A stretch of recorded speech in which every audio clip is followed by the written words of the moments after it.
امام حسین کی زندگی میں آپ کو آج اس ہزاروں کے مجمع میں،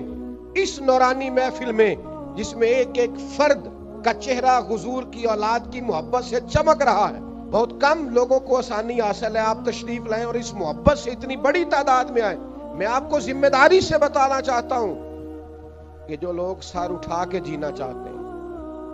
اور جو لوگ اپنی عزت اور وقار کے ساتھ زندگی گزارنا چاہتے ہیں اور جو کسی جگہ جھکنا نہیں چاہتے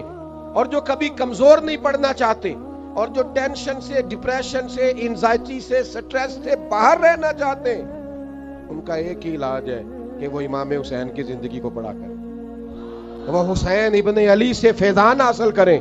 ان کو سمجھ آئے گی کہ جینا کس کو کہتے ہیں، کھڑا ہونا کس کو کہتے ہیں، حوصلہ کس کو کہتے ہیں، صبر کس کو کہتے ہیں، فکری تازگی کیا ہوتی ہے، توانائی کیا ہوتی ہے۔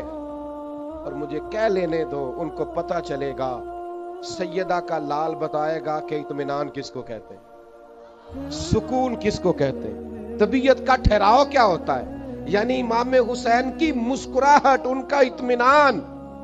ان کا کربلا کے میدان میں سارے زخم کھا کے مسکرانا،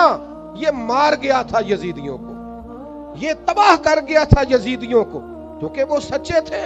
انہیں سامنے جنت نظر آ رہی تھی، نانا مصطفیٰ کریم علیہ السلام کا استقبال کرنا دکھائی دے رہا تھا، انہیں نظر آ رہا تھا مولا علی مجھے سینے سے لگائیں گے، میری ماں سیدہ مجھے اپنی باہوں میں لے گی، نظر آ رہا تھا، کیونکہ سچے تھے، حق پہ تھے، لہذا جان بھی دی تو مسکرا مسکرا کے دی۔ ہم تو دشمن کو بھی پاکیزہ سزا دیتے ہیں، ہاتھ اٹھاتے نہیں، اسے اس کی نظروں سے گرا دیتے ہیں۔